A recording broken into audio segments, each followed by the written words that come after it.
भगवत गीता खुद भगवान श्री कृष्ण है, जो किताब के रूप में आए हैं, ग्रंथ के रूप में आए हैं। तो वो तो भगवान श्री कृष्ण स्वयं है। जब वो लकड़ी के रूप में आना चाहते हैं, तो वो जगन्नाथ जी के रूप में आते हैं। जब वो जल के रूप में आना चाहते हैं, तो वो गंगा मैया के रूप में आते हैं। और जब वो ग्रंथ के रूप में आते हैं, तो वो श्रीमद् भागवतम और भगवत गीता के रूप में आते हैं। तो भगवत गीता तो अपने घर में रखना भी ऐसा है जैसे भगवान को आपने अपने घर में उनका स्वागत किया है। तो एक दिन मैं सुन रही थी कि कोई व्यक्ति ऐसा प्रश्न पूछ रहे थे कि अगर हम गाँव में जाते हैं और भगवत गीता का वितरण करते हैं, तो वहाँ तो बहुत सारे लोग अनपढ़ होते हैं, तो क्या करना चाहिए?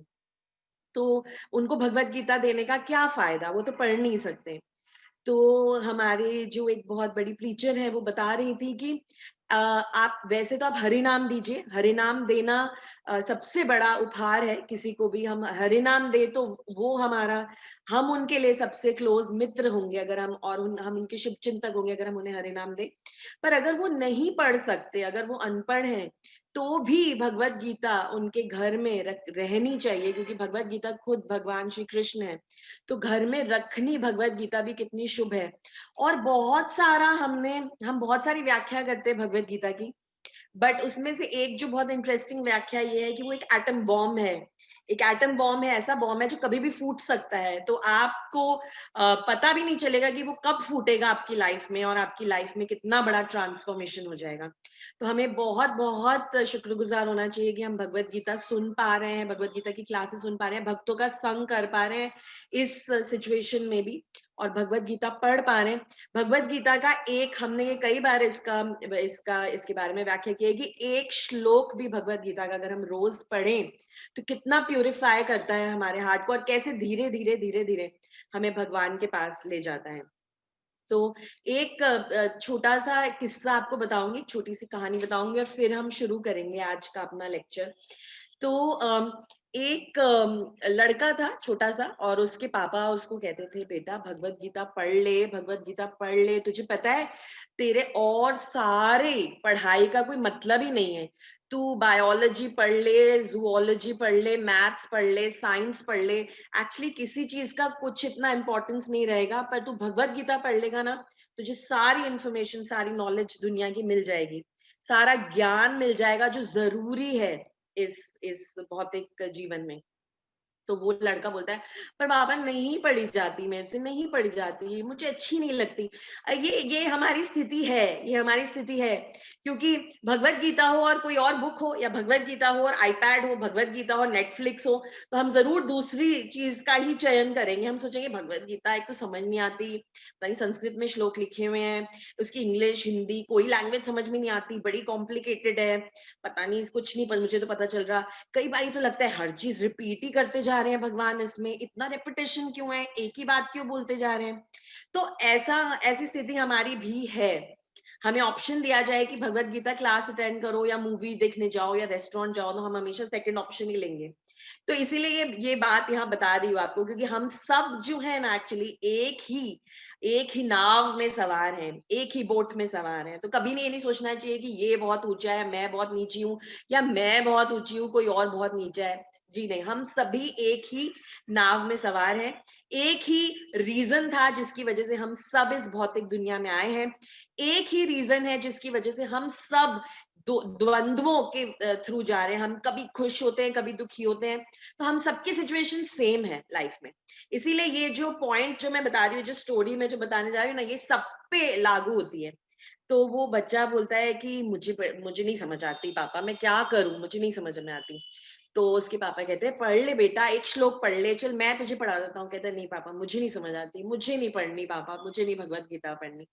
तो पापा कहते हैं कि चल ठीक है, एक काम कर दे फिर। बोलता है हाँ, जो बोलोगे मैं कर लूंगा। तो बोलते हैं कि अच्छा ये एक टोकरी है, बांस की टोकरी होती है, बैम्बू की टोकरी होती है, तो एक टोकरी है, इसके अंदर ना बहुत सारा कोयला पड़ा है बहुत दिनों से। एक काम कर, ये कोयले को निकाल दे और जाके इस टोकरी को ना धो के अच्छे से, इसमें ना वहां पास का जो कुआं है ना, वहां से पानी भर के ले आ। तो लड़का कहता है ठीक है, ये काम आसान है, ये काम मैं कर लेता हूँ, चला जाता हूँ। तो पर भगवत गीता पढ़ने के लिए मुझे, मैं बोला मुझे नहीं समझ में आती है, मेरे दिमाग के परे है एकदम। तो पापा कहते ठीक है, इतना काम तो करके आ जा। तो वो लड़का जाता है और कोयला सारा निकालता है, तो जो बास्केट होती है वो पूरी काली होती है। तो वो बास्केट लेके जाता है और कुएं से पानी भर के लाता है। पानी जब भर के अब लाता है, तो बास्केट तो कैसी होती है, बैम्बू की, बांस की बास्केट होगी, तो कैसे उसमें छोटे छोटे छोटे छोटे होल्स होते हैं। तो सारा पानी तो निकल जाता है जब तक वो घर पहुंचता है। तो घर आता है तो बोलता है, अरे पापा, पानी तो सारा निकल ही गया, पानी तो है ही नहीं इसमें। तो पापा कहते हैं, कोई बात नहीं बेटा, एक और बार ट्राई कर, जा फिर से पानी भर के ला। ऐसा 4-5 बार वो बच्चा करता है, और हर बार ऑब्वियसली पानी निकल जाता है। पानी उसमें रहता ही नहीं, क्योंकि उसमें तो छेद होते हैं, छिद्र होते हैं, जिससे पानी निकल जाता है। तो बच्चा 5वीं, 6ठी, 7वीं बार, 7th 8th टाइम के बाद फिर थक जाता है, बोलता है, पापा कोई फायदा नहीं है, मैं बार बार पानी भर के ला रहा हूँ, पर पानी इसमें ठहरता ही नहीं है, पानी तो निकल जाता है, घर तक तो कुछ पानी पहुंचता ही नहीं है। तो उसके पापा कहते हैं, ठीक है, पानी नहीं पहुंच रहा, पर तू ये जरा बास्केट को देख, अभी इस टोकरी को देख। टोकरी बिल्कुल साफ हो चुकी होती है। पहले टोकरी कैसी होती है, एकदम काली होती है, क्योंकि उसमें कोयला पड़ा था बहुत टाइम से। और अब बार बार बार बार बार बार कुएं तक जाकर जब वो पानी उसमें भरता है, हालांकि पानी निकल जाता है, पानी की एक बूंद भी घर तक पहुंचती नहीं है, पर वो टोकरी बिल्कुल साफ हो गई होती है। ऐसा ही है भगवत गीता पढ़ना हमारे हृदय और हमारे मन के लिए।